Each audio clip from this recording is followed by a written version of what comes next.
हम लोग श्रीमद् भगवद गीता के 9वें अध्याय के 26वें श्लोक को देख रहे हैं। दूसरा दिन क्या है इसके ऊपर।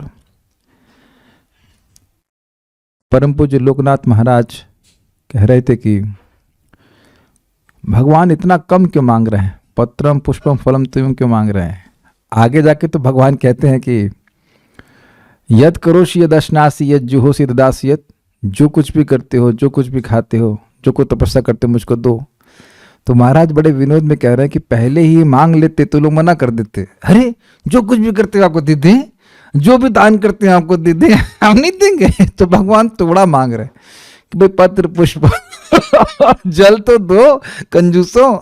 फिर भगवान आगे जाकर बोलेंगे, इसी अध्याय में आगे जाके बोलेंगे, जो कुछ भी करते हो, जो कुछ भी खाते हो मुझे दो। ये भी सिद्धांत अच्छा है कि भाई कुछ लोग ऐसा है कि सारी वस्तु भगवान को नहीं देते हैं, तो कम से कम पत्र पुष्प फल और तोय दे रहे हैं। उसके बाद भगवान कहेंगे अच्छा ये दे दिया, अब सारा कुछ दो खाने के लिए। जो कुछ खा रहे हो वह भी दो। भाई ये हो सकता है ना कि व्यक्ति प्याज लहसुन न छोड़ पा रहा हो, एक छोले की सब्जी जो है वो प्याज लहसुन के बना रहा हो, मैं ये नहीं कह रहा हूँ कि बनाओ, ऐसा हो सकता है और ऐसा ही प्राय हो जाता है कि भाई सब्जी नहीं छोड़ पा रहे हैं, उसमें प्याज लहसुन नहीं छोड़ पा रहे हैं, सब्जी छोड़ने के लिए नहीं कह रहे हैं, सब्जी में प्याज नहीं छोड़ पा रहे हैं, तो कम से कम दाल चावल रोटी वे दो, जल दो, जल में तो प्याज नहीं होता है ना। आप देखेंगे कि प्रैक्टिकल वे में ऐसा भी होता है। तो ये एंगल अच्छा मिला कि भाई सब कुछ नहीं दे पा रहे तो कम से कम ये सारी तो कम मांग रहे हैं, कम से कम इसकी देने की आदत बने हमको, उसके बाद फिर आगे सभी कुछ मांग लेंगे। एक बात और यहाँ पे श्लोक को शुरू करने से पहले इस संबंध में बोलना चाहूँगा कि देखिए कई बार हम सुन रहे हैं कि भगवान की शरण में जाना चाहिए, सुना है। परम पूज्य राधा गोविंद महाराज इसको बहुत सिंपल तरह से समझा रहे हैं और वो प्रभुपाद जी की बात को ही कोट कर रहे हैं कि प्रभुपाद जी कह रहे हैं देखिए बात बहुत सिंपल है, जो भगवान कह रहे हैं करने के लिए वो आपको करना है, अगर ऐसा करते हैं तो वह भगवान की शरण में जाना हुआ। यद्यपि भगवान हमको भी साक्षात नहीं दिख रहे हैं, सामने बैठकर नहीं बोल रहे हैं, लेकिन जो भगवान की बात है उसको उसके अनुसार करना ही भगवान की शरण में जाना है। तो अब आप समझ गए कि मैंने क्यों बोला। भगवान यहाँ पे कह रहे हैं कि जो कोई व्यक्ति पत्र पुष्प फल और जल मुझे देता है भक्ति से तो मैं उसको स्वीकार करता हूं। तो अब एक विचार कीजिए, कोई व्यक्ति एकदम अब काम क्रोध आदि से बिल्कुल अभिभूत है, लेकिन उसको भक्तों की संगति में यह सुनने को मिला, तो वह अगर भगवान का भोजन अर्पण करने लगा तो क्या उसके पास भक्ति है या नहीं है? माइक पे बताइए, ये बिल्कुल स्पष्ट बताइए, समझ में आ रहा है कि नहीं? माइक पे बोलना नहीं आता है भक्ति। हाँ, है, कोई तो समर्थन करने वाला हुआ ही। तो अब चाहे कितना भी कामी हो, कितना भी क्रोधी हो, लोभी हो, कुछ भी हो, ये बात थोड़ा समझने का प्रयास कीजिए। कल एक भक्त कह रहे थे कि उनका चित्त शुद्ध नहीं, क्योंकि यहाँ पे लिखा है प्रेतात्मना, शुद्ध चित्त से दे रहा है, उनका चित्त शुद्ध नहीं है, इत्यादि इत्यादि। और क्लास सारी भगवत गीता के आते हैं तो सारे दूषित चित्त वाले आते हैं ना गीता क्लास में। भगवान की भगवत गीता को सुनने की इच्छा होना ही ये महान श्रद्धा का लक्षण है। भगवान के पास कोई आता ही नहीं है। तो देखिए अशुद्ध चित्त का मतलब होगा कि उसकी भगवान में श्रद्धा ही नहीं होगी, उसको ये विश्वास ही नहीं होगा कि बात सत्य है। तो ये बहुत बड़े शुद्ध चित्त का सूचक है कि व्यक्ति भगवान की बात को स्वीकार कर रहा है। क्या इस बात को आप लोग स्वीकार कर रहे हैं? ये बात समझ में आ रही है आप लोगों को? ये मैं अपने मन से नहीं कह रहा हूं, हम लोग भक्ति संदर्भ में जीव गोस्वामी जी को कोट किए हैं ब्रह्म वैवर्त पुराण से, कि अगर पूर्व जन्म का बहुत कोई पाप बना रहता है तो व्यक्ति का शास्त्र पे विश्वास नहीं होता। तो जो व्यक्ति इस प्रकार से भगवान की बात को स्वीकार कर रहा है, यद्यपि उसे कोई अनुभव नहीं हो रहा कि भगवान वो देख रहा हो भगवान कैसे खा रहे हैं, वह नहीं देख रहा, तो अब भगवत गीता की बात पर जिसको विश्वास है ये सूचित करता है कि उसका चित्त शुद्ध है। पहले ये क्लियर समझ लीजिए। अब इसके अनुसार वो कार्य करेगा, भक्ति करेगा तो और शुद्ध चित्त हो जाएगा। ओके, तो मेरे पीछे बोलिए, पत्रम पुष्पम फलम तोयम यो मे भक्त्या प्रयच्छति। पत्रम पुष्पम फलम तोयम यो मे भक्त्या प्रयच्छति। तदहं भक्ति उपहृतम अश्नामि प्रयतात्मनः। तदहं भक्ति उपहृतम अश्नामि प्रयतात्मनः। श्लोक समझाइए। जो व्यक्ति पत्र, पत्ता, पुष्प, फूल, फल या जल मुझे भक्तिपूर्वक अर्पित करता है, उसे मैं बहुत ही प्रेम से स्वीकार करता हूँ। उस उपहार को तदहम तत् उस वस्तु को अहम भक्ति उपहृतम जो भक्ति के द्वारा मुझे उपहार स्वरूप दी गई है अश्नामी इंजॉय करता हूँ या खाता हूँ। एंजॉय का मतलब आस्वादन करता हूँ या खाता हूँ। प्रेतात्मना, लेकिन उसका मन और शरीर पवित्र होना चाहिए, या मन पवित्र होना चाहिए, शरीर पवित्र होना चाहिए। इस प्रकार से मतलब आप समझ ही गए थे, इस वस्तु में भी पवित्र देनी चाहिए, गंदी वस्तु नहीं देनी चाहिए और गंदी अवस्था में भगवान को नहीं देना चाहिए। श्रीधरी हमने पढ़ लिया था गीता भूषण टीका। यह कहकर कि भगवान की ही भक्ति करनी चाहिए क्योंकि यह शाश्वत और असीमित फल देने वाली होती है। प्रभु जी कितना फल देना होता है? माइक लीजिए। इन्फिनिटी कितनी बड़ी होती है? कोई लिमिट नहीं होती उसकी। तो आप कैसे बताएं? आपको समझ में आया? आपको कोई कहे कि भगवान को ये पत्र पुष्प और फल देने का लाभ बताइए, तो कैसे बताया जाए? कितना लाभ होता है? तो असीमित लाभ होता है। मतलब भगवान के पास चले जाएंगे। इसीलिए भगवान की सेवा करके कुछ भौतिक मांगना, ये क्या है बताइए? माइक पे बताइए। मूर्खता। मूर्खता है। यद्यपि देवताओं के पास जाना तो महामूर्खता है, लेकिन भगवान के पास जा करके कुछ भौतिक मांगना, ये मूर्खता शुद्ध भक्ति की दृष्टि से मूर्खता है। वैसे तो अच्छी बात है, लेकिन किसी भी उद्देश्य भगवान के पास जाइए, लेकिन जब भगवान के पास जा रहे हैं और भगवान सेवा के बदले में अपने आप को देना चाहते ही हैं पहले से, तो उनको पहले से ही क्यों नहीं मांग लेते कि हमें आप चाहिए? आप चाहिए मतलब आपसे एक प्रेममय संबंध चाहिए। I think it makes sense to the devotees here. भाई एक चीज बताइए, धन तो सबके पास है ही ना, खाने पीने लायक जो भी कुछ है सबको तो देख रहे हैं, बढ़िया स्वेटर वेटर पहन करके आए हुए हैं। तो अब आप बताइए कि अगर पैसे से ही सुख होता तो आप अभी भी सुखी हो गए होते। अग्रीड? किसी के पास ज्यादा है, किसी के पास कम है, लेकिन पैसे की तुलना में व्यक्ति सुखी नहीं है।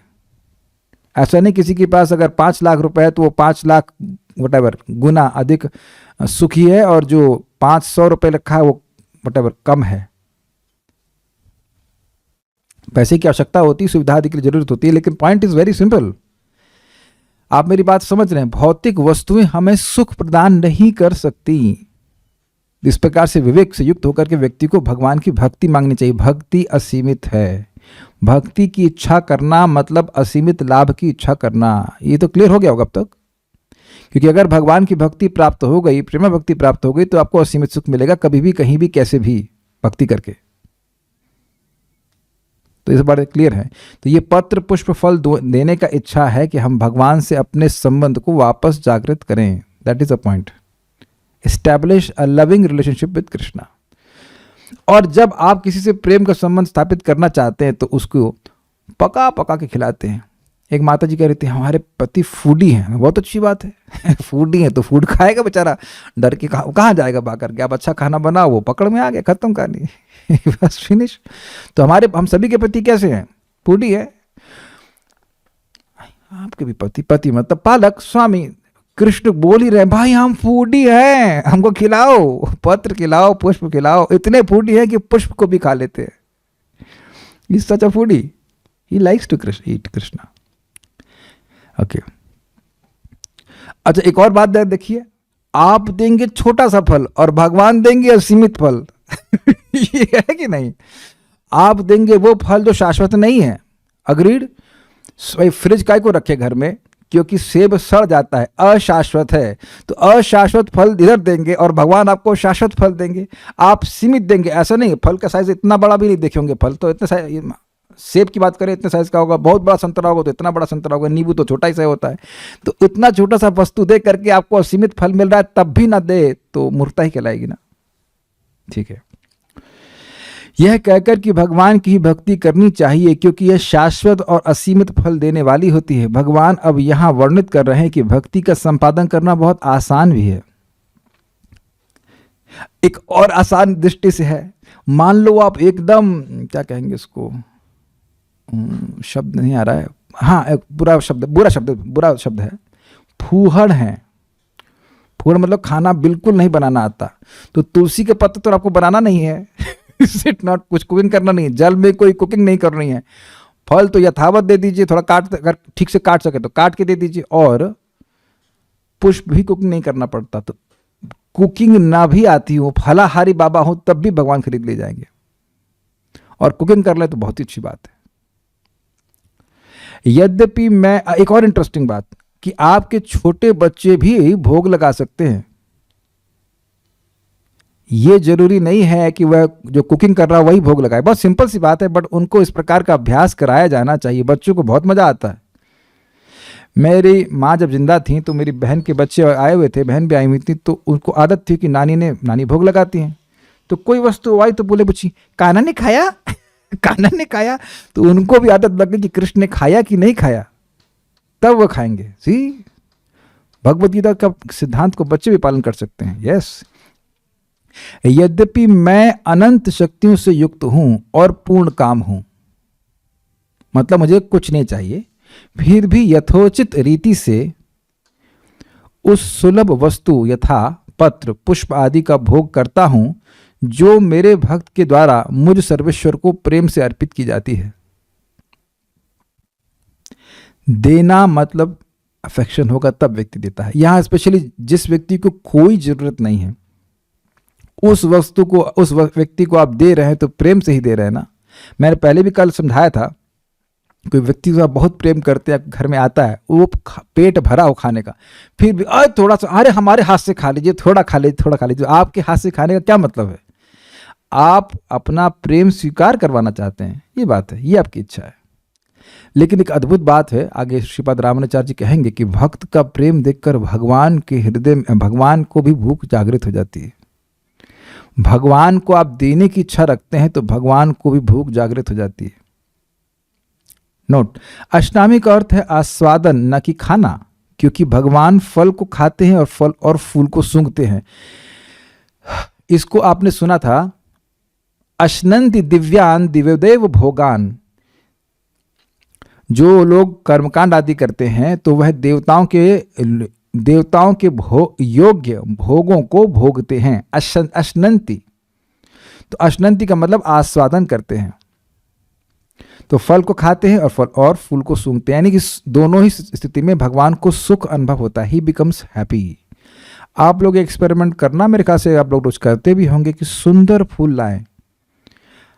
हमारे भक्त है कि प्रभु जी हैं, वो बहुत अच्छे फूल लेके आते हैं, वो बहुत अच्छा लगता है। स्पेशली उनको बोला कि गुलाब का फूल लेके आई, तो गुलाब का फूल इतना सुंदर लगता है। हम शालिग्राम की तरफ, इतना अच्छा कॉन्ट्रास्ट भी बनता है, बहुत सुंदर लगता है। लाल लाल गुलाब बहुत सुंदर। हम जब करते हैं, हमको देखते हैं, सेट कर दिया था दूसरे भक्त के द्वारा, बहुत अच्छा लगता है। It's just a simple decoration. It can be anything, any फूल। लेकिन अब वो जो एक आज का गुलदाउदी जैसे फूल होते हैं, क्या उसमें खुशबू नहीं आती? ठीक है, देखने में सुंदर लगते हैं, लेकिन जो गुलाब होता है, गुलाब को देख करके आप देखें ना, गुलाब की पंखुड़ी कितनी सॉफ्ट होती है, उसकी सुगंध कितनी अच्छी होती है। हाँ, बनावट भी बहुत सुंदर होती है। गुलाब की इवन कलियां कितनी सुंदर होती है। तो इस प्रकार से भगवान सब कुछ देखते हैं, वो कितना सुंदर फूल लाया है। वो भक्ति वहीं से शुरू हुई जब आप फूल लाना शुरू कर रहे हैं। कुछ समझ रहे हैं?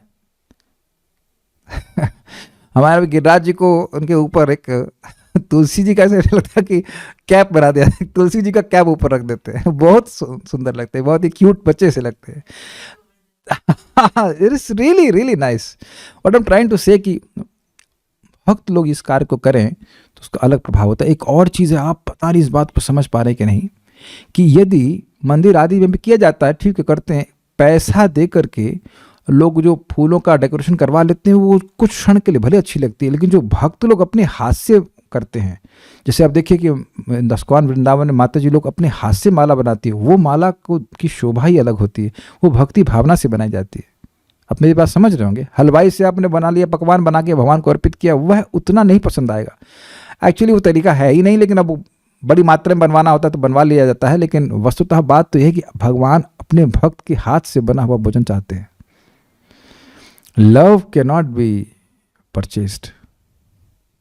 आप देखिए, यहाँ भगवान ये नहीं कह रहे मैं तुम्हें इतना पैसा दूंगा, ये दूंगा, वो सब नहीं बोल रहे हैं। He wants our love. वस्तुएं तो उनके पास पहले से ही, उन्हीं की सारी वस्तु पहले से ही है, क्या कर सकते हैं आप? अच्छा ये देख लीजिए ना कि इस जगत में प्राय पति सब्जी वब्जी लाते हैं और उन्हीं के लिए उन्हें वही फ्रिज भी उन्हीं का है, सब कुछ है, वो पत्नी निकाल निकाल के बना के खिलाती तो बड़ा खुश हो जाती है, आहा तुम कहीं मुझे छोड़ तो नहीं दोगी ना, तुम रहोगी ना, खाना बनाती रहोगी। ये सहज रूप से एक सतपति ऐसा बोलता है। नालायकों की बात हम नहीं कर रहे हैं मतलब, लेकिन he becomes attached to the wife, अरे बड़ा अच्छा खिलाते हैं। हम एकदम प्रैक्टिकल बातें बोल रहे हैं, सब कुछ बातें ऐसा होता ही है। वस्तु वही ला के दे रहा है, लेकिन आप बना बना के खिला रहे तो और ला के दे रहा है बिकॉज इज फूडी, और Krishna is foodie. Krishna is foodie, यद्यपि वो आप्त काम है, फिर भी उनको आपके भोजन की कामना है, बिकॉज वो आपके प्रेम की कामना करते हैं। तो इससे समझने का प्रयास करें कि हम लोग मैकेनिकली ऑफरिंग न करें। अब वो कर रहे हैं वो भी ठीक है, लेकिन समझें कि आपके इस फूल की भगवान सराहना करते हैं। जैसे कोई अपनी प्रेमिका को फूल देता है तो जानता है कि प्रेमिका इंडिफरेंट नहीं रहती है, ये क्या लेके आया ऐसे हो सकता है ऐसे बोल दे। या होटल में भी व्यक्ति किसी के लिए खाना बनाता है तो व्यक्ति जानता है कि व्यक्ति खाएगा, उसको आस्वादन करेगा, वो अच्छे से बनाने का प्रयास करता है। ये देखा गया कि नहीं जगत में। तो अपने को विश्वास होना चाहिए कि अश्नामी कृष्णा विल एंजॉय, अपना जितना बुद्धि हो अच्छे से अच्छा बनाने का प्रयास किया। ऐसे हम लोग सोच रहे थे कि सब्जी को लाल कैसे करें, मिर्ची न डालें, तो तुंग विद्या माता जी माई शिक्षा गुरु इन दिस के बस आइडिया कि आप उसमें चुकंदर का रस डाल दिए। We tried it, it was super red, एकदम रेड हॉट से पाव भाजी की सब्जी होती वैसी, लेकिन एकदम मिर्ची भी नहीं लग रही थी। तो इस प्रकार से भक्त लोग शेयर कर सकते हैं, हमने आज ये बनाया और ये इतना बहुत अच्छा बना, आप भी ऐसा करके बनाइए। This is how devotees are excited to serve Krishna. It's like this. ये सब कृष्ण कथा है, ये मत सोचिए मैं ऐसे ही बोल दे रहा हूँ। प्रभुपाद जी चैतन्य चरितामृत के अध्याय में जहाँ बहुत सारी भोजनों का वर्णन है जो चैतन्य महाप्रभु को प्रिय थे, तो कहते कि इस्कॉन के भक्तों को सब सीखना चाहिए। अब कठिनाई है कि सीखे कहाँ से, कोई सिखाने वाला भी नहीं है। बहुत सारी बंगाली डिशेज है, ये साग, ये सूक्तार, ये और पता नहीं क्या क्या सारी चीज़ें थी। जैसे आप लोग कभी ट्राई करना बनाने केले की तने की सब्जी, ये भी महाप्रभु को बहुत पसंद थी। सब लिखा हुआ, सब बनाया गया, केले की तने की सब्जी। पहले मिली तो सही केले का तना, केले के फूल की सब्जी, इत्यादि इत्यादि। There many Bengali items which Mahaprabhu likes can make. या फिर एक अर्थ यह होगा कि उसके प्रति प्रीति के कारण उदित क्षुधा और पिपासा के कारण मैं उसके द्वारा अर्पित हर वस्तु को खाता हूं, क्योंकि मैं होना चाहिए उसकी भक्ति के वश में आ जाता हूं। ये समझ में आया आपको?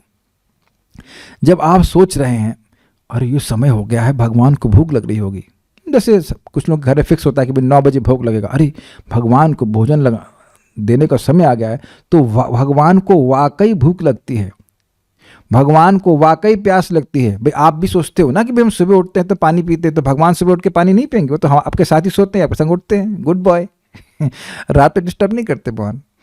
जब आप उठ जाते तो उठ जाते जब आप सो जाते तो सो जाते। Is it not? तो गृहस्थ क्या ऐसे चलता ही है। तो ये बहुत कॉन्शियस होना चाहिए, स्पेशली अगर आप घर में बिगड़े रखे हैं तो उठते ही इनको जल देना चाहिए। आप भी तो जल पीते हो, ऑब्वियसली आपको स्नान कर लिया, स्नान करने के बाद भगवान को आप जल देते हैं जैसे उठाते हैं। ये सब बातें पता होनी चाहिए। और एक मीठी एंजाइटी होती है, अरे भगवान को आज हम क्या दें, भगवान को आज हम क्या दें, आज मंगल भोग में क्या दें। तो आप देख रहे हैं कि इससे आप कृष्णा कॉन्शियस हो रहे हैं, योर अफेक्शन इज इंक्रीजिंग। और क्या चाहिए? और कुछ चाहिए क्या? यही तो चाहिए, अफेक्शन ही तो चाहिए। जब अफेक्शन होता है, एक मीठी एंजाइटी होती है, क्या बनाना है, क्या करना है, ठीक है। हमको ये लाइन बहुत अच्छी लग रही है, जो आप्त काम है वह भूखे भी जाते। तो कहेंगे अरे भाई ये तो भगवान में अपूर्णता हो गई। आप्त काम कहते तो पूर्ण होते, लेकिन ये भूखे हो गए तो ऐसा लग रहा है इनमें कमी है। जी नहीं भाई, अगर भगवान में भूख ना लगने का गुण होता तो उनमें भूख लगने के गुण का अभाव हो जाता ना, तो वो अपूर्ण रह जाते कि नहीं रह जाते? भक्त तो समझे कि नहीं समझे मेरी बात? अगर भगवान को प्यास नहीं लगती, भगवान को भूख नहीं लगती, तो वो अपूर्ण हो जाते ना। तो पूर्णता तो ये है कि उनको भूख नहीं लगती है और उनको भूख भी लगती है, दोनों गुण भगवान में, तब वह पूर्ण कहलाएंगे। तो जब भक्त देना चाहता है तो भगवान खाते भी हैं। और इसमें सबसे नंबर 1 अगर कोई है तो हमारे गिरिराज महाराज। आनी और जितना लाएंगे आनी और लाओ, उनकी भूख कभी शांत होती ही नहीं। हमको तो बड़ा मजेदार लगता है कि गिरिराज जी को जगन्नाथ जी के पास लाया गया था, कहाँ तो हाँ ऐसे वहीं पे लाया गया था, तो वहाँ पे गिरिराज शिला रख दी।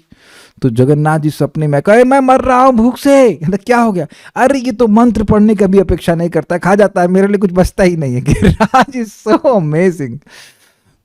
और ऐसा ही ये तो हमने भक्तों से सुना, लेकिन ये चैतन्य चरितामृत में वर्णन है। नरसिंहानंद ब्रह्मचारी थे, उनके नरसिंहदेव विग्रह थे, महाप्रभु के विग्रह थे, और एक और शायद इसलिए बोल रहा हूँ, मुझे याद नहीं आ रहा, शायद जगन्नाथ बलभद्र के भी थे, लेकिन अब भूल रहा हूँ, लेकिन 2 तो थे। तो अब वो देख रहे हैं, जब भगवान को भोग लगा दी तो देख रहे हैं कि चैतन्य महाप्रभु अवतरित होकर के अपने थाली से तो खा ले रहे हैं और नरसिंहदेव की थाली से भी खा ले रहे हैं। तो अब नरसिंहानंद ब्रह्मचारी कह रहे हाय हाय, ये क्या हो रहा है भगवान? आप अपनी थाली से खाइए ठीक है, लेकिन अब आप नरसिंहदेव की थाली से भी खा लेंगे तो वो भूखे रहेंगे, और अगर स्वामी भूखा रहेंगे तो हम भक्त कैसे खाएंगे? इस तरह से भगवान ने आदान प्रदान किया है। तो भगवान वास्तविक रूप से खाते हैं। और आप देखेंगे, वो अध्याय पढ़ सकते हैं रघुनाथ दास गोस्वामी का उद्धार, तो उसमें वर्णन है कि रघुनाथ दास गोस्वामी, मतलब उसी प्रसंग में आ रहा है, राघव पंडित नाम के भक्त वहीं उसी गांव में रहते थे। तो उनके घर में वो देखते थे, उनके घर में लक्ष्मी जी रंधन करती थी भगवान के लिए, और वह देखते थे कि कभी कभी रोटी कम हो जाती, कभी ऐसा वो देखते थे कि भगवान खाते हैं। तो ऐसे भक्तों का अनुभव है कि भगवान को देखते हैं भगवान को खाते हुए। यह रघुनंदन आचार्य नाम के भक्त, हाँ रघुनंदन आचार्य नाम के भक्त हुए। उनके पिता, वो बहुत छोटे थे, उनके पिता ने कहा कि भोग लगा दो, तो मैं जब लौट के आऊँगा तो तुम प्रसाद मुझे दे देना। ठीक है, मैं आज बाहर जा रहा हूँ। तो उनको इतना विश्वास था, वो भोग लगाए भाई, खड़े हो कहते खाओ। अब भगवान तो विग्रह है, कैसे खाएंगे? तो कहते हैं नहीं खाओ। अब उनको पूरा विश्वास, अब रोने लग गए, अरे अब तुम खा नहीं रहे हो, और फिर पापा आएंगे या पिताजी आएंगे, मुझे डांट लगाएंगे, मैंने भोग नहीं लगाया, ऐसे करके। तो भगवान उनके प्रेम से इतने विह्वल हो गए कि वो खा ही लिए उसको। अब जब वो खा लिए तो कम हो गया, खा लिए मतलब फिजिकली खा लिए। तो अब पिताजी जब लौट के आए तो बोले कहाँ है प्रसाद? कहते भगवान खा लिए सब। तो कहा ऐसा कैसे हो गया? उनको विश्वास नहीं, उनको लगा बच्चा खा लिया है। तो अगर फिर भोग लगाओ, तो जब वो भोग लगाए तो फिर वो खाने लगे। तो अब शहरी तो खा रहे हैं, तो वो हाथ रोक दिए, तो भगवान का ऐसे लड्डू हाथ में लिए रुक गया। इतना उनकी भक्ति बढ़ी हुई थी। जिसकी जितनी भक्ति बढ़ी है वैसे वो इस प्रकार से अनुभव करेगा। तो हम लोग जहाँ से हैं, जिस अवस्था में, वहाँ से शुरू करें। अभी हम लोग कम से कम शास्त्र के आधार पर स्वीकार कर रहे हैं। एक दिन आपको दिव्य प्रत्यक्ष भी अनुभव होगा कि आप देख पाएंगे कि भगवान खाते हैं साक्षात। ठीक है, तो हम पॉइंट खाली ये बोल रहे थे कि भगवान भूखे भी होते हैं। अगर आप भोजन की इच्छा, आपका आग्रह है कि भगवान खाएं, तो भगवान का भी आग्रह अर्थात भगवान की भूख जागृत हो जाती है आपके प्रेम की वश की वजह से।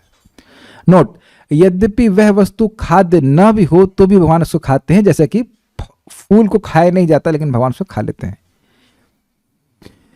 यह कैसा व्यक्ति है जिसके भगवान को इस प्रकार से, जिसके भोग को भगवान स्वीकार करते हैं? मानो ये प्रश्न हो, तो इस पर कह रहे हैं कि प्रयतात्मनः, अर्थात विशुद्ध मन वाला या निष्काम। इसलिए निष्काम भाव से मुझ में अनुरक्त होकर जो वह देता है उसे मैं खाता हूं। इसके विपरीत भाव से और बिना मेरे प्रति आसक्त हुए यदि कोई मुझे कुछ अर्पित करता है तो मैं उसे स्वीकार नहीं करता हूँ। और ये भाई, ये तो भागम को बहुत निरुत्साहित कर रहा है, हम तो भगवान के प्रति बिल्कुल आसक्त नहीं है। हाँ, मुझे पता था ये बोलेंगे आप, लेकिन ऐसा नहीं है। आप अगर भगवान से आसक्त नहीं हैं तो आए काय को क्लास में? न तो है कोई पैसा दिया जा रहा है, न कुछ दिया जा रहा है। तो if you are not attached to Krishna, then why are you hearing about Krishna? देखिए, बात बहुत सिंपल है। सभी जीव वस्तुतः वैष्णव है, सभी की भगवान के प्रति आसक्ति है। तो भगवान की सेवा करना आप लोगों को अच्छा लगता है। आप ये बताइए कि क्या आप लोग रोज ये श्लोक याद करके भोग बनाते हैं? ऐसा नहीं है। आप जो भक्त लोग रोज भगवान का भोग बना रहे हैं, there is no second thought. आप मेरी बात समझ ही रहोगे, भगवान को भोजन अर्पण नहीं करना है, ये विचार आता ही नहीं होगा। अग्रीड? ऐसा हुआ है कि पिछले 1 साल में कि आपने भगवान को भोजन ना लगाया हो भोग? मुझे तो नहीं लग रहा। तो ये आसक्ति नहीं तो और क्या है? जिसकी सेवा किए बिना आपसे रहा नहीं जा रहा है, जिसको खाना खिलाए बिना रहा नहीं जा रहा है, उसके प्रति आप आसक्त नहीं है। तो हुआ ये कि भक्तों की बात मान करके आप सेवा करना शुरू कर दिए और पता ही नहीं चला कि आसक्ति इतनी आ गई कि अब एक भी दिन भगवान को खिलाए बिना नहीं रहा जाता। प्लीज रेज योर हैंड कि आप एक भी दिन भगवान को भोजन न खिलाए हों। तो यहां तो सारे के सारे लोग आसक्त ही बैठे हुए हैं। अजीब से प्रश्न कर रहा हूं ना, और आप लोग समझ रहे ना, सही उत्तर निकल रहा है। तो भगवान के प्रति आसक्ति है ही, वो बस और बढ़ानी है और बढ़ती जाएगी। सेवा के द्वारा ही हम अधिक से अधिक आसक्त होते जाते हैं। इसको थोड़ा समझने का प्रयास करें। प्रभुपाद जी के पर्सनल सेवक का नाम श्रुति कीर्ति प्रभु। तो प्रभुपाद जी जहाँ पे जाते, उनके साथ में भी जाते थे वो। तो जो भक्त आते थे वो बहुत सारे, वो लोग कुछ रो रहे होते थे प्रभुपाद जी को देखकर, कुछ ऐसे गिर रहे होते थे ऐसे करके। तो उन्होंने कहा प्रभुपाद जी मुझे तो कोई इस प्रकार का इमोशन नहीं आ रहा है, ना मैं गिर रहा हूँ ना मैं रो रहा हूँ, तो मुझे नहीं लग रहा है कि मैं आपसे प्रेम कर रहा हूँ, ये मैं आसक्त हूँ आप में। तो प्रभुपाद ने कहा क्या आपको मेरी सेवा करना अच्छा लगता है? तो ने कहा हाँ। तो ने कहा that is love, love is service and service is love. समझ में आ गया सब लोगों को? तो इस प्रकार का आपका जो श्रद्धा है, विश्वास है कि नहीं भगवान, ऐसे कैसे हो सकता है हम भगवान को बिना भोजन किए ग्रहण कर लें, तो ये भगवान में आसक्ति ही है। पहले तुम खाओ ऐसा होता है ना, पहले तुम खाओ फिर हम खाएंगे ऐसा होता है कि नहीं? First you eat and then I will eat. This is natural affection. आप अपने चित्त को देखिए कि जैसे ही दाल चावल रोटी बनती है, बल्कि ये तो गलत बोल गए, उसके पहले ही संकल्प है कि ये भोजन भगवान के लिए बन रहा है। कह दीजिए कि नहीं, आपके मन में आता कैसे? आप चखते नहीं ना उसको, दैट इज योर भक्ति। ये भगवान के लिए बन रहा है भाई, ऐसे कैसे आप हो जाएगा? कोई मान लो भाई दाल चावल हाथ में सपोड़ा हुआ है, मतलब झूठा झाटा करके, और आ गया और वहीं किचन में घुस जाएगा, तो स्वाभाविक सी बात है, क्रोध आएगा। ये क्या कर रहे हो, ध्यान नहीं देते हो, हम भोजन बना रहे हैं भगवान के लिए, ये आप बोलेंगे ही। अग्रीड? यस। तो ये सब है। अच्छा, अगर भगवान से प्रीति नहीं है और कुछ कोई अर्पित करता है तो उसे भगवान स्वीकार नहीं करते। इसका मतलब क्या है? जैसे कोई निराकारवादी है जो कह रहा है भगवान निराकार है। अब मैं कहूँ आप लोगों की बुद्धि ही नहीं है, अरे क्या बात कर रहे हैं कोई किसी को भी ऐसे कहे यार तुम मूर्ख हो, तो ये कह रहा है ना कि तुम्हारी बुद्धि नहीं है। तो जिसके पास बुद्धि है उसको कहेंगे कि बुद्धि नहीं है, उसे बुरा नहीं लगेगा। जिसके पास बुद्धि नहीं है उसको भी कहेंगे कि तुम्हारे पास बुद्धि नहीं है, तो भी बुरा लगेगा। लेकिन जिसके पास बुद्धि है और उससे कहें कि उसके पास बुद्धि नहीं है और पब्लिक में हल्ला करे, वो तो एकदम बुद्धि से हीन है भाई, उसके पास तो बुद्धि है ही नहीं, तो गुस्सा नहीं हो जाएगा? तो भगवान का इतना सुंदर रूप है और कोई हल्ला कर रहा है कि निराकार है, निराकार है, तो यही हो गया ना कहना कि एक जो महान बुद्धि वाला है उसके बारे में बोल रहे हैं बुद्धि ही नहीं है, तो ये प्रेम हुआ? अरे हमारी प्रेमिका बड़ी सुंदर है, क्या है उसका रूप? उसकी आंखें नहीं है, उसके कान नहीं है, उसके नाक नहीं है, उसके हाथ नहीं है, तो ये कैसी प्रेमिका है या प्रेमी है बताइए? तो निराकारवादियों का कोई प्रेम नहीं होता। तो इनके हाथों से ना तो बना हुआ भोजन कभी ग्रहण करना चाहिए, और न ही वह भोजन अगर वह अर्पित करते भी हैं तो भगवान स्वीकार करते हैं, वो नहीं करते। या जो लोग सोचते हैं कि देवी देवता भगवान के बराबर है, वो पाषंडी हैं, उनकी सेवा को भगवान स्वीकार नहीं करते। एकदम क्लियर समझ लीजिएगा इस बात को। इसी ये है 10.81.4 भागवतम में यही श्लोक बोले हैं, और आप उसको टीका में देखिएगा, इसमें लिखा हुआ है कि आप कह रहे हो कि आपका भक्त देगा तो आप स्वीकार करोगे चाहे सिंपल वस्तु भी हो। इसका मतलब है कि अगर अभक्त होगा और महान वस्तु देगा आप नहीं स्वीकार करेंगे, यही कहना चाहते हैं? जी हाँ, यही कहना चाहते हैं। चक्रवर्ती पाद टीका में लिखते हैं। कुछ समझ रहे हैं बात? बहुत इंपॉर्टेंट बात है। 1081.4 इज दैट ओके? मेरा भक्त अगर कोई छोटी से छोटी वस्तु भी देगा, छोटा सा छोटा भक्त छोटी सी छोटी वस्तु भी देगा, तो मैं उसको बड़ा से बड़ा मानकर स्वीकार करूंगा। बड़ी अच्छी वस्तु दी है। लेकिन बड़ा से बड़ा अभक्त और बड़ी से बड़ी वस्तु भी देगा तो मैं उसको स्वीकार नहीं करूंगा। अब इस बारे में थोड़ा समझ लीजिए। एक लीला आप जानते हैं, हम उसको यहां पे बता रहे हैं। भगवान श्री कृष्ण संधि दूत बनकर किसके? युधिष्ठिर महाराज के, और गए थे किसके पास? दुर्योधन के पास। तो दुर्योधन ने सोचा कि भाई ये तो खबोड़ा है खाने के लिए बहुत शौकीन है, मक्खन वक्खन चुराता था, उसको अच्छा भोजन खिलाएंगे तो ये हमारी तरफ आ जाएगा। तो उसने अपना राजमहल नहीं खाली किया, उसने दुशासन का खाली किया। ये भक्ति है? आप बताइए, भगवान आ रहे होंगे तो आप पड़ोसी का महल खाली करवाएंगे कि अपना महल खाली करवाएंगे? पहले तो आप ये बता दीजिए। भाई स्वाभाविक सी बात है, भक्त अपना महल खाली करेगा। आप लोग के जो विग्रह है घर में, वो पड़ोसी के रखवाए हुए हैं कि आप अपने घर में रखे हुए हैं? स्वाभाविक सी बात है, इज इट नॉट? अपने पास रखे हुए हैं, नेचुरल ना। अपने बच्चे को आप पड़ोसी को पालने को देते हैं? नहीं, खुद पालते, खुद सेवा करते हैं। अग्रीड। तो उसने दुशासन का महल खाली करवाया भगवान के लिए, रुकवाने के लिए। तो भगवान वहाँ उस दुर्योधन से मिले, तो दुर्योधन ने कहा कि आपको शर्म नहीं आती है? आप युधिष्ठिर के संधि दूत बोलते हैं अपने आप को, आप क्षत्रिय हैं, आप ये हैं, वो हैं। फिर उन्होंने कहा कि आप भोजन करिए। तो खूब मेवा पकवान बनवाया था, लेकिन दुर्योधन की मेवा को स्वीकार नहीं किए भगवान। भगवान कहे कि देखिए, आप पांडवों की से संधि नहीं करना चाहते हैं, आप पांडवों से निरंतर द्रोह करते आए हैं, और आज भी आप पांडवों से द्रोह ही कर रहे हैं। तो क्या ये भगवान की भक्ति हुई? क्या हम भक्तों से द्रोह करते रहेंगे और अपने आप को भगवान का भक्त कह सकते हैं? बिल्कुल नहीं कह सकते, बिल्कुल नहीं कह सकते। तो इस प्रकार से आप समझ सकते हैं कि बहुत बड़ी बात है। भगवान की विपरीत भाव मतलब भक्तों के प्रति विपरीत भाव। भाई ये हो सकता है कि दो भक्तों की आपस में ना बनती हो, एक अलग बात है, लेकिन द्रोह तो नहीं करना चाहिए ना।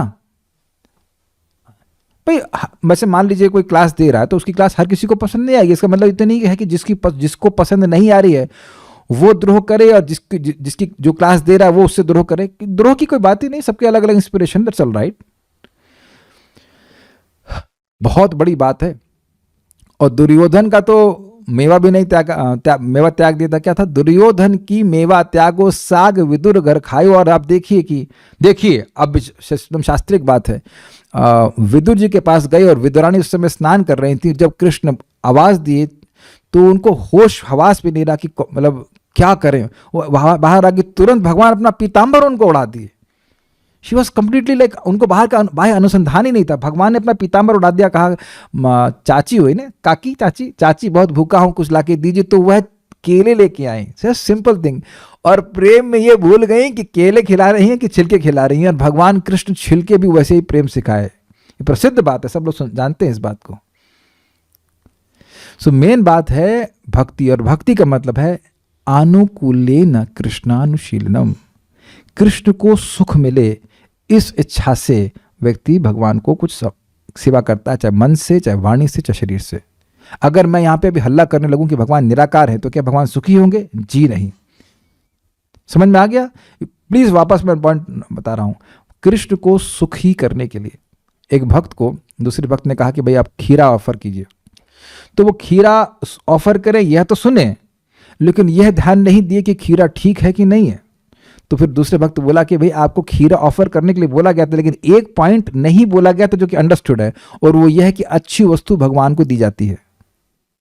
मेरी बात आप समझ रहे हैं? लोग सोचते हैं कि हम आज्ञा पालन कर रहे हैं, ठीक है आज्ञा पालन कर रहे हैं, लेकिन एक बॉटम लाइन आज्ञा की है, वह तो हमेशा पालन करना है कि कृष्ण का सुख विधान करना है। वो ढीले ना पके हुए खीरे वो आप नहीं अर्पित करेंगे। Does that make sense? तो भक्ति का मतलब कृष्ण को सुख देने की इच्छा से भक्ति की जा रही है, कुछ सेवा की जा रही है, ठीक है ना? तो भगवान को अगर भगवान के प्रति ऐसी भावना नहीं है तो भगवान स्वीकार नहीं करते। He is not forced to accept that service. भक्ति शब्द की पहली पंक्ति में कहने के बाद भगवान पुनः दूसरी पंक्ति में कहते हैं कि मैं वह स्वीकार करता हूं जो भक्ति के द्वारा मुझे अर्पित किया जाता है। कहने का अर्थ यह है कि एकमात्र भक्ति ही भगवान को संतुष्ट करती है, वे किसी के ब्राह्मण के पद या तपस्या से संतुष्ट नहीं होते। It's very amazing. कोई व्यक्ति आप विचार कीजिए कि बहुत बड़ा विद्वान है, क्या जरूरी है कि उसके मन में कृष्ण के प्रति अनुकूल भाव हो? रिटोरिकल क्वेश्चन है, जरूरी नहीं है। मैं ये नहीं कह रहा हूं कि जो शास्त्र जान रहा है उसका भगवान के प्रति अनुकूल भाव होगा ही नहीं, मैंने ये नहीं कहा, लेकिन यह जरूरी नहीं है कि कोई बहुत पवित्र ब्राह्मण हो तो भगवान के प्रति उसका अनुकूल भाव हो ही। ऐसे व्यक्ति के भोजन को भगवान स्वीकार नहीं करते, संतुष्ट नहीं होते। Is that okay? या कोई बहुत तपस्वी हो, जैसे कि इस जगत में देखा जाता है कुछ लोग ऐसे हैं जो केवल चावल खा के जी रहे हैं, लेकिन वो चावल भगवान कृष्ण को भोग नहीं लगाते। समझ में आ गया? तो उस एक एक चावल के दाने से वे बंधन में ही पड़ रहे हैं। क्लियर समझ में आ रहा है?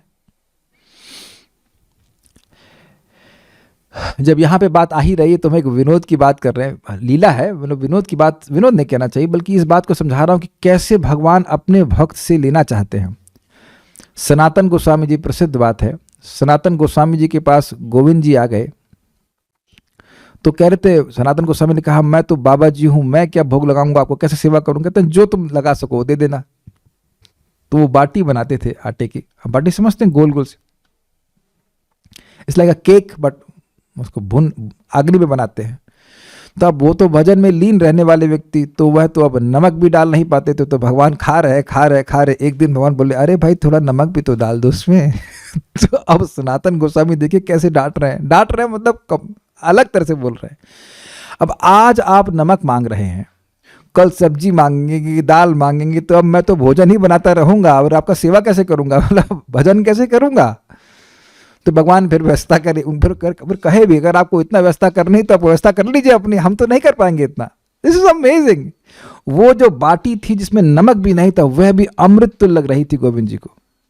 वही गोविंद जी जिनकी सेवा में हजारों लक्ष्मियां लगी रहती हैं। लक्ष्मी सहस्त्र शत संभ्रम सेव्यमानम गोविंदम आदि पुरुषम तमहम भजामि। राधा गोविंद जी तो है ना, यस, राधा गोविंद जी तो है।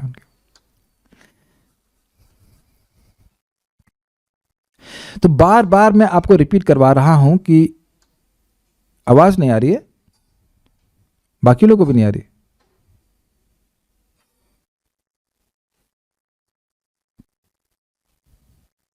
मेरे ख्याल से आ रही होगी, आ रही है। हाँ पता नहीं क्या है, कमिंग, ठीक है। कहने का अर्थ ये, हाँ, इन 3 श्लोकों में यथा सततम कीर्तयन्तु माम, अनन्यास चिंतयन्तु माम और पत्रम पुष्पम फलम तोयम में शुद्ध भक्ति की क्रियाओं यथा कीर्तन आदि को भगवान को समर्पित करके संपादित किया जाता है, न कि कर्मयोग की तरह संपादित करके अर्पित किया जाता है। ये तो पूरा पढ़ के बताऊंगा। नोट, निष्काम कर्मयोग में नियत कर्मों को करने के बाद भगवान को अर्पित किया जाता है। इसको प्रहलाद के शब्दों से समझा जा सकता है, इति पुंसार्पिता विष्णु भक्तिश्चे नवलक्षणा क्रियते भगवत्यधा तन्मन्येधितम उत्तमम। मैं 9 प्रकार की भक्ति को सर्वश्रेष्ठ मानता हूं जो भगवान को समर्पित करके भक्त के द्वारा संपादित की जाती है। श्रीमद् भागवतम 7.5.24। इस पर नोट दिया जा रहा है, स्वरूप से ही शुद्ध भक्ति की क्रियाएं भगवान को प्रारंभ से लेकर अंत तक प्रेम से समर्पित रहती हैं। इसका मतलब क्या है? देखिए बात क्या हो रही है। भगवान ने बोला सततम कीर्तयन्तु माम, जैसे ये भगवद गीता का क्लास है तो ये भगवान का यश का कीर्तन है कि नहीं? तो ऐसा नहीं है कि ये भगवद गीता की क्लास मैंने कर दी, अब इसका जो फल आया वो भगवान को समर्पित हो रहा है। ये ऐसा नहीं है। ये होता है कर्मयोग में, व्यक्ति अपना कुछ निष्काम कर्म किया, कुछ यज्ञ संपादित कर दिया, अब उस यज्ञ का जो फल है वह भगवान को समर्पित करता है। ये समझ में आया? लेकिन यहां पे क्रिया और जो करने वाला है वह स्वयं को पहले ही समर्पित करता है कि भाई ये क्रिया भगवान के लिए ही है, मैं भगवान का सेवक हूं, ये भगवान की बात यहाँ पे गीता क्लास हो रही है, ये भगवान को प्रसन्न करने के लिए है। Is that okay? यानी कि जैसे ही आपने अपना कलछुल उठाया समझ में आया, कुछ कुकिंग करना शुरू किया, अगर इस कंटेक्स्ट में आप देख रहे हैं, श्लोक के कंटेक्स्ट में, तो वो पूरी कुकिंग की प्रोसेस ही भगवान की प्रसन्नता के लिए है। इसीलिए हम लोग स्नान भी करते हैं। इसीलिए बहुत अच्छा होगा अगर हम लोग कथा सुनते हुए करें, और अच्छा नहीं होगा, मेरा निवेदन है कि ऐसा ही कीजिए।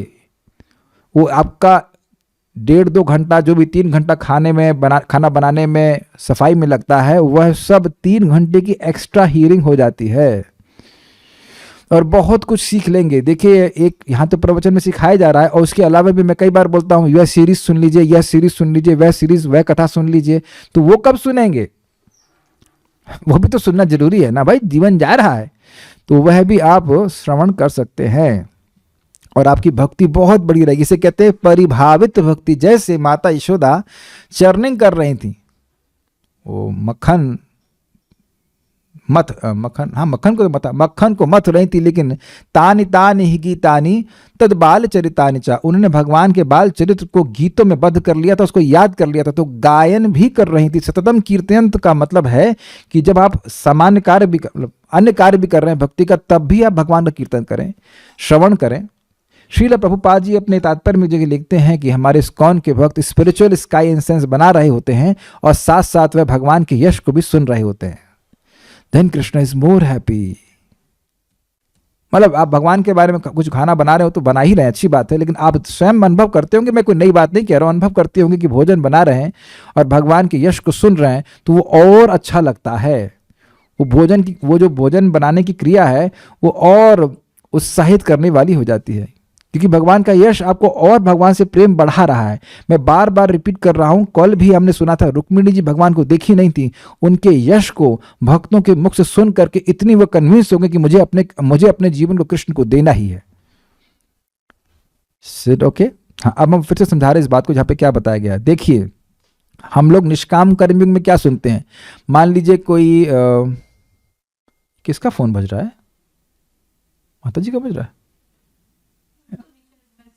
नहीं प्लीज उसको आप साइलेंट कर दीजिए, ये टर्न टर्न से हमारा डिस्टर्बेंस हो जाएगा क्लास में, ये यहाँ नहीं चलेगा। जब मैसेज बाद में ही देखना है तो फिर उसको इसकी देखिए मेरा फ्लो टूट जाता है। क्या बोल रहा था मैं?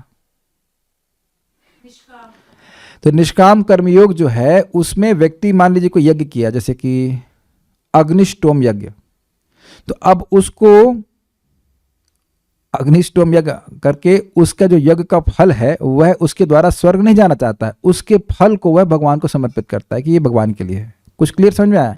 लेकिन वो क्रिया सीधे भगवान को प्रसन्न करने वाली वो ऐसा नहीं, वो इनडायरेक्टली है। लेकिन अब आप भगवत गीता पढ़ रहे हैं, सुन रहे हैं, भागवतम पढ़ रहे हैं, सुन रहे हैं, नाम जप कर रहे हैं, भगवान के लिए कुछ भोजन बना रहे हैं, तो वह सब कुछ भगवान की प्रसन्नता के लिए है डायरेक्ट। ठीक है, अब इससे पहले कि मैं आज आगे, ये बात सबको समझ में आ गई? ये शुद्ध भक्ति है, भोजन बनाना भी शुद्ध भक्ति है। अब कुछ प्रश्न पहले मैं ले लेता हूं यहां तक, उसके बाद फिर आगे बढ़ेंगे अगर समय रहा तो। एक भक्त हैं कि पूछ रहे हैं कोई सुंदर फूल हो और उसमें सुगंध ना हो, गोभी का फूल? नहीं, अब देखिए बात तो यह है कि उस फूल में सुगंध होनी चाहिए, लेकिन अगर नहीं है तो फिर आप अर्पित कर सकते हैं। एक चीज बताइए, आपको क्या कोई फूल ऐसा अच्छा लगता है जिसमें सुगंध ना हो? फूल देखते ही आप उसको सूंघने का प्रयास करते हैं। Do you agree with this? कुछ कांटे वाले पेड़ होते हैं, उनके फूल लाल लाल से होते हैं, देखा होगा, भारत में तो बहुत होते हैं। अब देखने में थोड़ा बहुत अच्छे लग सकते हैं, लेकिन आप पास में लेके आएंगे उसमें कोई इंटरेस्ट नहीं होता। और भी बहुत सारे, एक बैजनी कलर का फूल आता है, बहुत देखने में ठीक से लगते हैं, ठीक ही ठाक से लगते हैं, लेकिन सुगंध ना हो तो अच्छा लगता है क्या? अब भारत में जिस भक्त ने प्रश्न किया वो जयपुर से, जयपुर में क्या गुलाब नहीं मिलता? तो गुलाब तो आप ऑफर कर सकते हैं, स्टैंडर्ड है, गुलाब है। और आपने कभी देखा हो बेला, गुलाब, जूही, चंपा, चमेली, ये 5 फूल तो स्पेशली बहुत सुगंधित होते हैं। स्पेशली जब गर्मी का समय आता है, सावन के आसपास, मैं समझ रहा हूँ, जब थोड़ा गर्मी का समय होता है तो उस समय बहुत सुगंधित सफ़ेद फूल आते हैं, बहुत सुंदर से भगवान को अर्पण किया जाता है। बेला का स्पेशली फूल होता है बहुत सुंदर, उसके बाग के पास से आप निकलेंगे तो खुशबू आती है।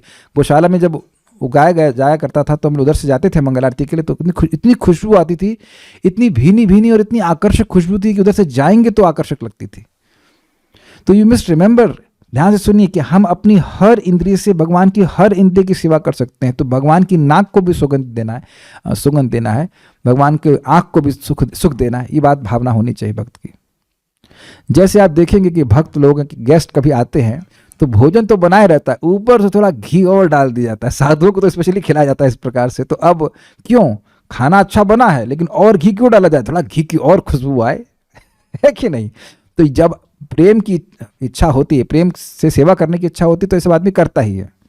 कभी जब गेस्ट आते हैं तो मन में ऐसा आता है कि इनकी पसंद का बनाएं, ऐसे में भगवान की थॉट बाद में आता है, क्या करें? अच्छी बात है। देखिए, एक भक्त किसी दूसरे घर में जाए तो खतरा है, लेकिन अगर कोई भी व्यक्ति भक्त के घर में आया है तो उसकी तो लॉटरी ही खुल गई।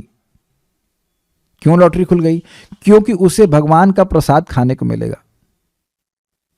तो उससे क्या लॉटरी खुल जाएगी? एक बार भी जीवन में भगवान विष्णु का नैवेद्य प्रसाद पाया है तो अब उसको मनुष्य जीवन मिलेगा। लॉटरी खुल गई कि नहीं खुल गई? नहीं तो वो तो बंदा ऐसे ही कार्य करने में तुला है कि कम से कम उसे मनुष्य जीवन ना मिले। इसमें तो कोई संदेह नहीं है ना। ऐसे ही कार्य कर रहे हैं ना लोग। मानते हैं कि नहीं मानते? लेकिन भगवान का अनजाने में भी प्रसाद खा लिया तो मनुष्य जीवन जरूर मिलेगा। बहुत बड़ा पुण्य है भाई, बहुत बड़ा पुण्य है। तो गेस्ट के लिए बनाए, ठीक है, अच्छी बात है, लेकिन प्याज लहसुन वाला तो खराब बनाएंगे ही नहीं। उस दिन तो और अच्छा बनाओ, अच्छा नहीं बहुत ज़्यादा अच्छा बनाइए, ताकि वो गेस्ट एकदम बोल्ड हो जाए कि ये क्या खाया मैंने, ये क्या खाया मैंने। वो पूछे आपसे ये इतना टेस्ट ऐसा क्यों आ रहा है। इस पर एक और बात मैं बता रहा हूँ। परम पूज्य राधानाथ महाराज जब ब्रह्मचारी आश्रम में थे, मतलब ब्रह्मचारी में थे तो वह कुकिंग क्लास देने जाते। वहाँ ऐसे प्रचार होता है विदेश में। तो वहाँ पे एक पादरी आता था उस कॉलेज का, और वह उनमें दोष देखने का प्रयास करता। देखिए कुछ गलत बोल रहा हो, कुछ गलत बोल रहा हो, तो हम उसका प्रचार कार्यक्रम रुकवाएं। तब खैर जो भी हो, उसके बाद वो जो आइटम बनता था कुकिंग क्लास के बाद, उसमें हलवा बनाते थे। महाराज बड़े एक्सपर्ट हैं उसमें। मैंने सुना कि महाराज को पसंद भी है सूजी का हलवा।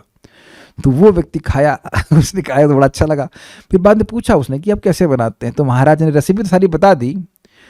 तो उसने कहा हमने बनाया लेकिन वो टेस्ट नहीं आया। क्यों? ये भगवान, महाराज जी बड़ी भक्ति भावना से भगवान को अर्पित किए थे।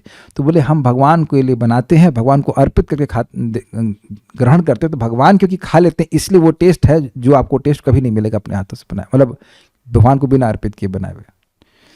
तो कुछ समझ में आई होगी बात उसको। तो अच्छा बनाना चाहिए। जो व्यक्ति चैंटिंग कर रहा है पर फिर भी कृष्ण को सुप्रीम नहीं मान रहा, उसकी सेवा एक्सेप्ट करते हैं भगवान? प्रश्न ये कि वो चैंटिंग कर क्यों रहा है। ये एक इंटरेस्टिंग पॉइंट है कि भगवान को सुप्रीम नहीं मान रहा है तो फिर जिसको सुप्रीम मान रहा है उसका चैंटिंग करे। उससे पूछो कि तुम जब भगवान को सुप्रीम नहीं मान रहे हो तो किसको सुप्रीम मान रहे हो? तो जिसको सुप्रीम मान रहे हो फिर उसकी चैंटिंग करो। ये अजीब सी बात है। ये अच्छा प्रश्न है ना, अजीब सी प्रश्न है ना। आप भगवान को सुप्रीम मान रहे तो उनकी चैंटिंग कर रहे हैं, उनका नाम जाप रहे हैं। तो जो लोग जिसको सुप्रीम मान रहे हैं उनकी चैंटिंग करें और उनको अर्पण करें। और क्या था?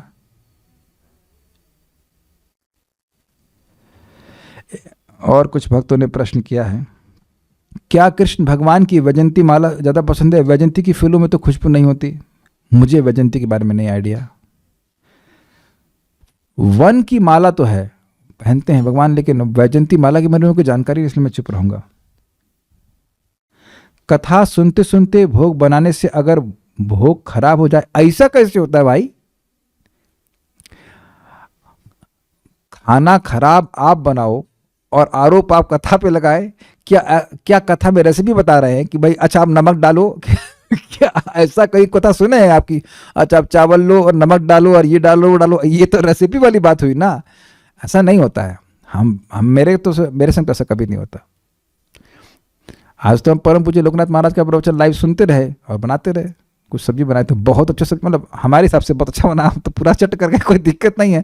तो आप लोग का भी, अन्य भक्त लोग इसमें समर्थन करने वाले हैं क्या कि भोजन बनाते समय कथा सुनने से भोजन खराब बनता है? आई हैव नो आइडिया, मुझे तो नहीं लगता ऐसा होता है।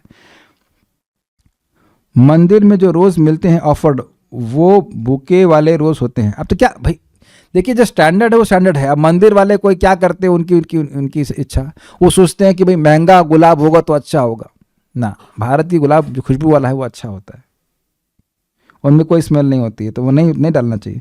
Okay, desi gulab is the right gulab, yes it has amazing fragrance, वही करना चाहिए। सेवा करते समय शुचि और मुचि के संबंध में क्या बातें ध्यान रखनी चाहिए? देखिए एक तो बहुत सिंपल सी बात है।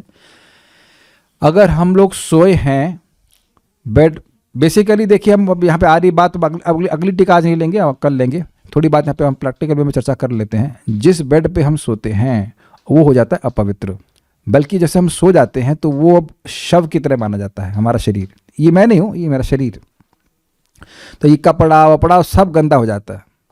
तो उस कपड़े में वस्त्र आप नहीं बना सकते अनलेस आप बीमार हो और आप अकेले हैं, वो एक अलग बात है, लेकिन अन्यथा रोज बीमार नहीं होते। तो अब उसमें फिर स्नान करने के बाद ही भगवान का भोजन बनाना चाहिए। ये नियम है पहला। अब अगर इसको जितना ये नियम बता रहा हूँ, आपने पूछा तो बता रहा हूँ, नहीं कर पाए आपकी इच्छा, लेकिन इतना तो बेसिक नियम होना चाहिए। और ये तो जो लोग जो माताएं भक्त नहीं भी होती थी पहले के समय में, वो भी ऐसा नियम पालन करती थी, जिसको आप लोग छुआछूत कहते हैं, लेकिन छुआछूत नहीं होता है। कुछ लोग और स्ट्रिक्ट होते हैं कि भोजन कर लिया तो फिर स्नान करेंगे, नहीं, वो मंदिर का नियम है, घर में इतना नहीं हो पाता है, तो इसलिए हम ऐसा नहीं करेंगे कि आप नियम में बन जाओ फिर आप कोई भोजन ही ना लगाओ, अर्पण ना करो, वो चीज़ ठीक नहीं है। इतना नियम कम से कम पालन करें कि भाई सो गए या लेटरिन गए हैं तो फिर स्नान करना चाहिए, और जिस कपड़े में लेटरिन आदि गए उस कपड़े को पहन करके फिर आप कुछ भी भक्ति के कार्य नहीं कर सकते हैं।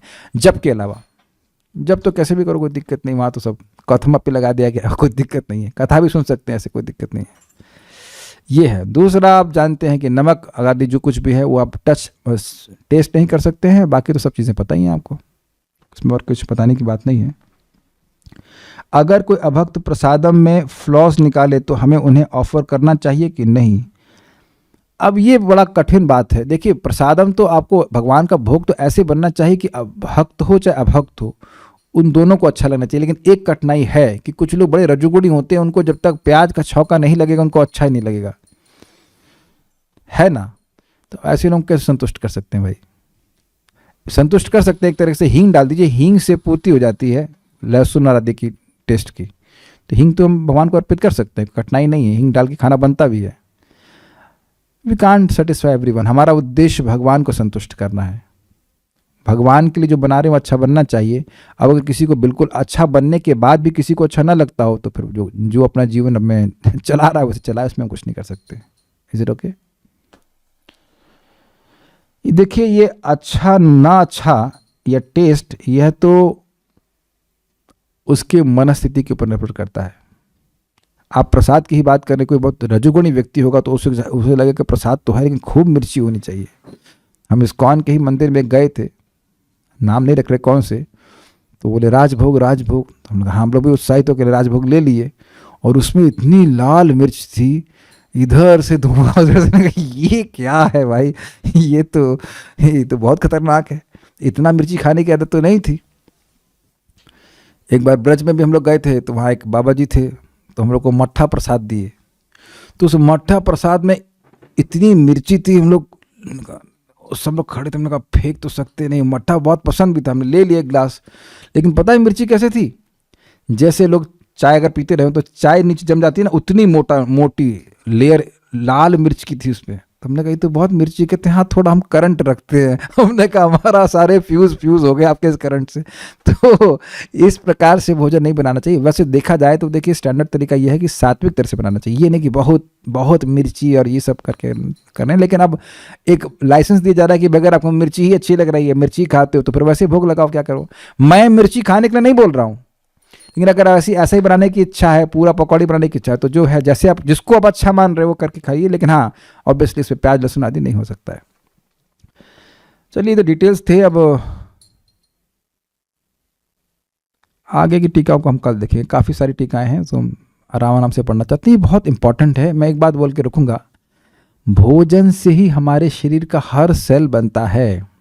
तो भोजन अगर दिव्य होगा तो आपका शरीर के सारे सेल स्पिरिचुअल होते चले जाएंगे और भक्ति करना बहुत आसान होगा। और एक बात और बोल के मैं रखूँगा, बहुत सीनियर डिवोटी हैं माता जी, ब्रह्मचारी नहीं माता जी, उनकी क्लास में ब्रह्मचारी लोग आते थे, मैंने मायापुर में सुना था, नाम अभी नहीं रख रहे। तो उन्होंने बड़ा अच्छी बात बोली, उन्होंने कहा कि भगवत प्रेम का द्वार है ये जीभ, अतः श्री कृष्ण नामादि न भवेद ग्राह्यमिंद्रियै सेवोन्मुखे जीवादौ स्वयं एव स्फुरति अधः। भगवान श्री कृष्ण के नाम रूप आदि सभी कुछ दिव्य हैं, इसलिए भौतिक इंद्रियों के द्वारा ग्रहण नहीं किए जा सकते। लेकिन जब जीभ से सेवा करना शुरू करता है, अर्थात जीभ से वो प्रसाद खाता है और जीभ से भगवान का नाम बोलता है, हरे कृष्णा कृष्ण कृष्ण हरे हरे, हरे राम राम राम हरे हरे, तो भगवान स्वयं अपने आप को प्रकट करते हैं, स्वयं। और अगर नहीं करता है तो स्वयं ही प्रकट नहीं करते। बहुत गहरी बात है भैया, क्योंकि हम ये उपनिषद की बात सुन रहे हैं। केवल मनगढ़ंत प्रवचन करने से भगवान संतुष्ट नहीं होते हैं, न ही भगवान अपने आप को प्रकट करते हैं। मनगढ़ंत बोल रहा हूँ, गीता का यथार्थ बोलने से तो आपको भगवान प्रसन्न होते हैं, लेकिन मनगढ़ंत प्रवचन करता रहे भगवान निराकार है, ये हल्ला करे वो हल्ला करे, तो भगवान प्रसन्न नहीं होते, भगवान प्रकट भी नहीं होंगे। बल्कि कहेंगे तुम तो कह ही रहे हो ना, सच बात है मैं निराकार हूं, तो तुम्हारे लिए मैं हमेशा निराकार ही रहूंगा। लेकिन जिसको भगवान स्वयं चुनते हैं उसको अपना तनु अर्थात अपने वपु को प्रकट करते हैं। तो किसको प्रकट करते हैं? दोनों श्लोक लिंक किया आपने। जो अपनी जीव को भगवान की सेवा में लगाता है। बहुत सिंपल बात है लेकिन नेग्लेक्ट करते हैं बहुत सारे गृहस्थ। प्लीज रेज योर हैंड अगर आप लोग न्योते में जाते हैं और खाना खाते हैं शादी पार्टी में। रेज हैंड, हाथ रेज करो। यूट्यूब पे नहीं दिखाई पड़ेगा, रिकॉर्डिंग में भी नहीं जाएगा। कोई नहीं, सब शुद्ध भक्त है यहाँ पे। ओह अब सब डर रहे हैं। देखो ठीक है, ये तो छोटे बच्चे हैं। ओह ये तो छोटे बच्चे हाथ खड़ा कर रहे हैं। बड़े, ये आर ऑल किड्स। शाम साहब आप लोग डांट लगाते हैं तो आपके घर में खाना नहीं मिल रहा है क्या? तो ये नहीं करिए, ये आपके आत्म साक्षात्कार में महाबाधा है। भगवान को देखना चाहते हैं तो हाँ देखना चाहते हैं तो पहले जीभ पे देखो कि क्या आ रहा है। आप समझ पा रहे हैं मेरी बात? ये नहीं कि हाँ शादी पे जा रहे तो वहाँ खाना है। अब देखो कोई व्यक्ति घर में वो छोटा है और ज़बरदस्ती उसको खिलाया जा रहा है तो क्या कर सकता है? फिर ये कर सकता है कि भगवान का प्रसाद ले जाओ, प्रसादम जल, वो मिला दो, छिड़क दो उसके ऊपर तो वो भी ठीक है, वो भी हो जाएगा, बच जाओगे आप। लेकिन आदत नहीं बना लेना चाहिए। कोई बोला है कि शादी में आइए भगवान का प्रसाद होगा, देखो हम आप भले जाएंगे लेकिन खाने की उम्मीद न रखना हमसे। अच्छा एक चीज बताइए, क्या आज नहीं मर सकते? जिस शादी में जा रहे हो उसके बाद रात्रि में मर नहीं सकते? वहीं नहीं मर जाओगे? मैंने एक पता नहीं कहां से वीडियो देख लिया कि व्यक्ति नाच रहा है शादी में, वहीं मर गया, नाचते नाचते ही मर गया। क्या ऐसा नहीं हो सकता? तब पेमेंट करना पड़ेगा ना। तो भक्तों को ध्यान रखना चाहिए कि भाई ठीक है, अगर आप बुला रहे हो शादी में आ जाएंगे लेकिन अब आपका भोजन नहीं ग्रहण कर पाएंगे। एकदम स्पष्ट बोल दीजिए, सिंपल। क्यों भाई, क्यों नहीं कर पाएंगे? भाई हम भगवान का प्रसाद ही ग्रहण करते हैं, आप लोग क्या प्रसाद हम नहीं लगेगा, हम नहीं खा पाएंगे, इसके लिए आप बुरा मत मानिए। सिंपल। जगत में फालतू के संबंध बनाने से कोई फायदा नहीं होता है। मैं एक बात बोलूंगा, बहुत अजीब सी लगेगी लेकिन देखिए आजकल बहुत युद्ध हो रहे हैं कि नहीं? बहुत सारे युद्ध हो रहे हैं, सुना होगा आपने। और कितने सैनिक मर जा रहे हैं, जवान। कोई उनका नाम भी याद रखता है क्या? कोई भी नहीं। तो अगर आज हम मर जा रहे हैं तो किसको फर्क पड़ता है? किसी को भी नहीं, केवल भगवान को फर्क पड़ता है। तो इसलिए भगवान की संतुष्टि के अनुसार अपने जीवन को चलाना चाहिए। बाकी आपकी इच्छा। वहां जाए घंटे आधे घंटे घूम के आ जाएगी, अरे भैया हमारी क्लास से चलते हैं, ऐसे करके खत्म कहानी। और भोजन तो ऐसे लोगों के हाथ से करना ही नहीं चाहिए, कभी नहीं ग्रहण करना चाहिए। एक तरीके से तो यह है कि शादी में कम से कम भगवान का प्रसाद तो लगना चाहिए, भोग तो लगना चाहिए ना, कम से कम इतना तो लगना चाहिए। तब यह भी नहीं हो रहा है तो फिर वहां जाकर खाने का क्या प्रयोजन है बताइए? क्या हम लोग मर रहे हैं? क्या हमारे पास भोजन नहीं है? भगवान को खाने के लिए नहीं दिए हैं? कोई एक व्यक्ति हाथ खड़ा कर दे कि खाने के लिए नहीं, आपके पास खाने के लिए कौन बोल सकता है ऐसा? खाने के लिए नहीं है। और उस व्यक्ति का संबंध बना के रहेगा क्या?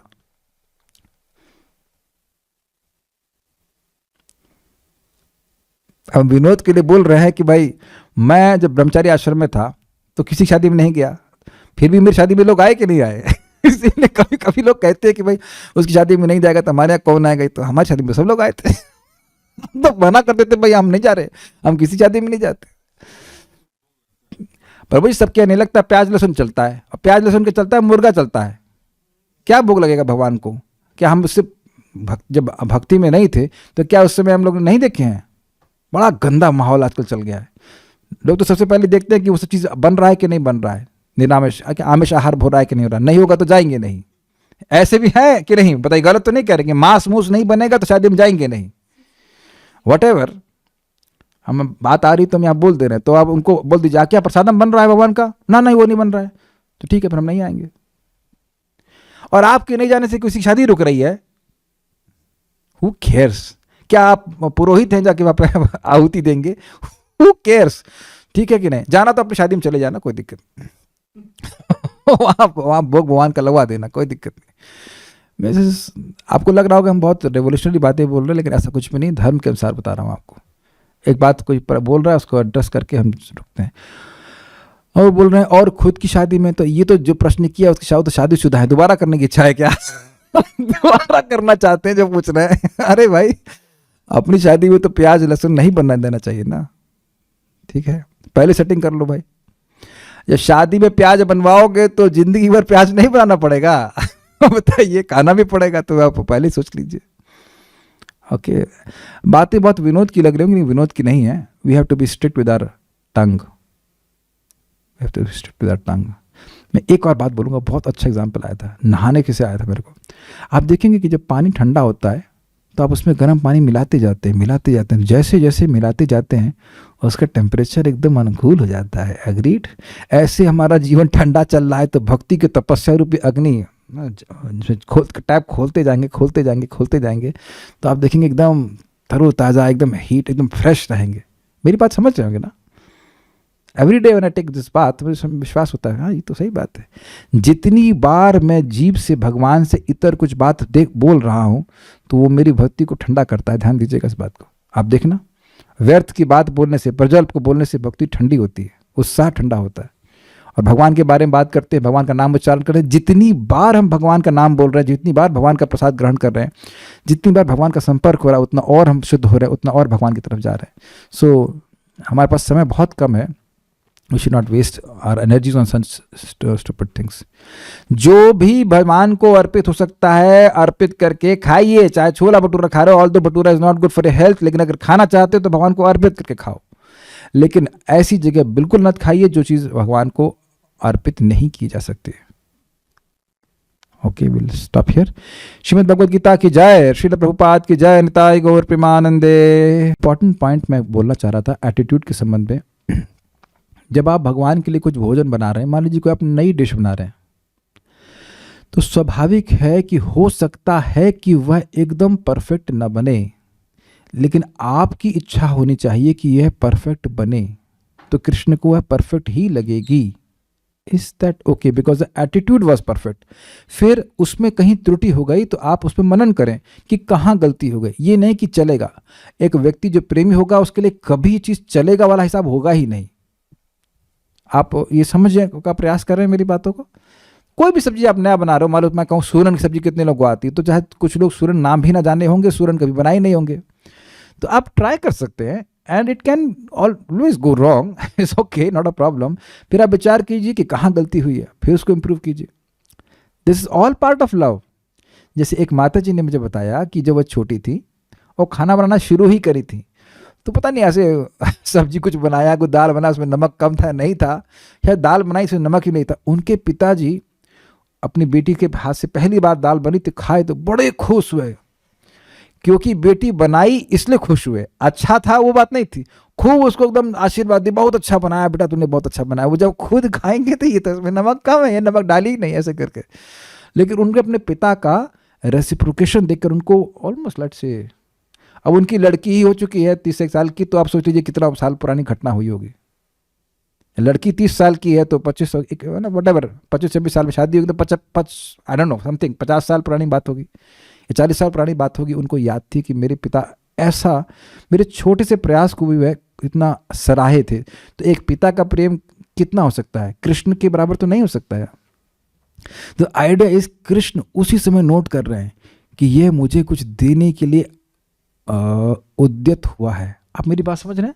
जैसे आप उठे, माला हो गया, ये होता है ना, माला होगा, अब हमें कुछ सेवा करनी है ना, तो अब आओ, आपके मन में संकल्प आया ना कि आज हम भगवान के लिए बनाएंगे, आज ये रोटी बनाएंगे, आज ये करेंगे, तो आप देख रहे कि आपकी हृदय का एक इंटेंशन है, कि प्रेम है, वो भगवान अंदर से पकड़ लिए कि ये मेरे लिए कुछ बनाना चाहता है, कुछ देना चाहता है मुझको, ये देना चाहता है, ये पिताजी देख रहे हैं, भगवान देख रहे हैं। इज इट क्लियर कि ये मुझे देना चाहता है? अब उसके बाद उस वस्तु को इंप्रूव करने के लिए तो आपके पास अनलिमिटेड स्कोप है, जितना इंप्रूव कर सकते हैं और अच्छा कर सकते हैं तो अच्छी बात है। लेकिन वो एटीट्यूड अच्छा होने, जो एटीट्यूड है कि कृष्ण सुखी हो जाएं, अनुकूल ना, वह बना के रखना चाहिए। ठीक है, so will stop here. Thank you. Srila Prabhupada की जय, निताय गौर प्रेमानंदे।